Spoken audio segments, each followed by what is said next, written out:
Hello everybody, DMB here, and I'm going to do something different than making a vlog for this video. I'm going to try to make a Slayer guide. I'm going to make a Slayer guide for the Iron and Steel Dragons. Iron and Steel Dragons are quite popular monsters in this game because of the chance to get a dragonic visage when killing them. This drop makes the Dragonfire Shield as I have here and is worth around 15.5 mil at this moment, so it's pretty nice to get. In the game you have a few places where you can kill the Iron and Steel Dragons, which I will show in a second. First I will show you my inventory which I take to Iron Dragon trip. This inventory is for Iron Dragon. For Steel Dragons I take one more prayer potion because they are a bit harder. Okay, so first I take 2 super attacks and 2 super strength potions to boost my stats. I take 3 prayer potions because you will be needing to pray melee. If you are meleeing, that is. If you are ranging or maging, you only need to take super fire potions and an anti-fire shield or a dragon fire shield.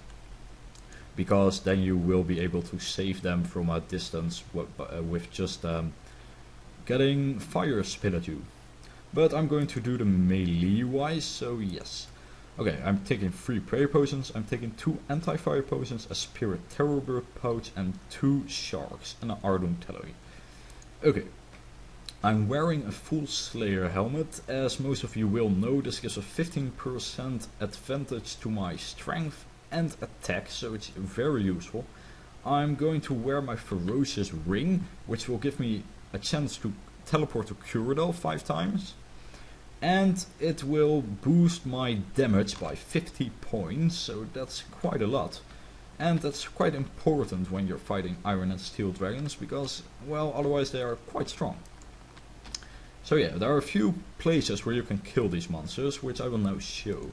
The first place which most people will go if they do not have the required Slayer level for Kuradel and Kuradel's dungeon will be the Brimhaven dungeon. To get here you will teleport to Ardun first, then take the boat to Brimhaven, and then you will walk to the dungeon, which is right over here. You will need an axe because you will need to cut your way through a couple of vines on your road to there, and you will need 875 coins to enter the dungeon and about, I think, 30 coins for the boat trip. So you will need 905 coins and an axe, and of course your inventory. So you come here and you can buy an axe here, or you can just take it from your bank. If you take it from your bank, I will advise you to just take this way and go like this. Okay, so here you pay a guy 875 coins and he will let you into the dungeon. Once you're inside the dungeon, you will be here. You will walk down the stairs, cut through a couple of vines here, and you will be wanting to take your second exit to the right. So you do not want to take this one, but this one. Otherwise you will end up here, and here isn't really anything useful. So we'll go through here.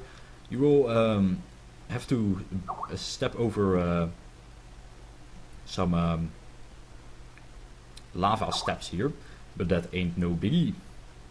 Okay, then you run over here, past a couple of wild dogs and moss giants. Just keep on running and it won't be a big problem. You do not go up here, but you go through here. Then you run a bit more, past a couple of fire giants and a couple of wild dogs. You cut through the vines here and you cut through the vines here. Okay, then you come here at the Black Demons, and here's the entrance to the Iron Dragons and the Steel Dragons.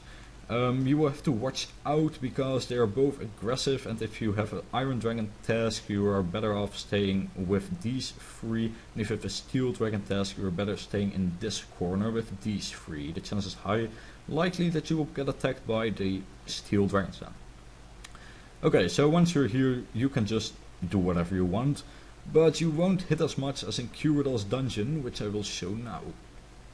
Actually, what I first will show is the frozen platform in the wilderness. Here are a couple of Iron and Steel Dragons as well, but I do not recommend you killing these because you will have to travel all the way through the wilderness, having the chance to be PK'd, and that isn't fun. So this is just an extra place which I do not recommend. Okay, here's Curadel's dungeon. How you can reach Curadel's dungeon is by using the Ferocious Ring, as I will do. So we will just teleport to Curadel. And there I go. And here I am in Curadel's dungeon. If you do not have a ring, you will have to walk here. But I reckon everybody who has used Curadel's dungeon will know how to get here, so I will not be explaining that. Okay, you walk in here and you go all the way through these portals, or if you have a high agility level you can just jump here. I will be walking all the way through, so here we go. Just enter. Run, run, run, run, run. Past the Hellhounds. Just looking at some people here. Quite interesting. Actually not really interesting, but still. And past the greater demons, who do not want to attack, because I can't, because I'm not down here to kill those. Past the blue dragons. Nature runes on the ground. Could have picked them up, but let's not. Past the gargoyles, which are also quite nice Slayer monsters.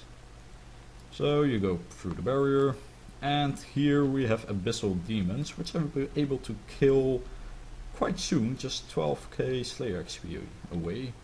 Looking forward to that. You go through this portal, past the Dark Beast, and through the last portal. And here we have the Iron Dragons, and the Steel Dragons are just over there. Okay, I pot up, I take my pots, I take this one, I turn my Protect from, and he stole my kill. Anyhow, that's not a problem, I will just attack this one. So, I'm attacking, and that's basically what he will do the whole time. As you can see, I will be downing them pretty fast. I've tried killing Iron Dragons and Steel Dragons without being on a task and outside of Curadel's dungeon, and I really see that that's very slow if I compare it to Curadel's dungeon. Just because of the full Slayer helmet and the Ferocious Ring, it really makes a big difference. So yeah, the main big drop that Iron Dragons and Steel Dragons can drop will be now I forgot the name, Dragonic Visage. It's worth 15.5 mil at the moment, and it's used to make a Dragonfire shield. So yeah, it's quite nice to get them. I haven't gotten any ever, although I have killed thousands of dragons, but that's just my bad luck. Other good drops that these drop are Dragon Plate Legs, Dragon Plate Skirts, Shield Left Half, but almost every monster drop those. And of course Dragon Bones. They also drop a fair amount of charms and rune knives.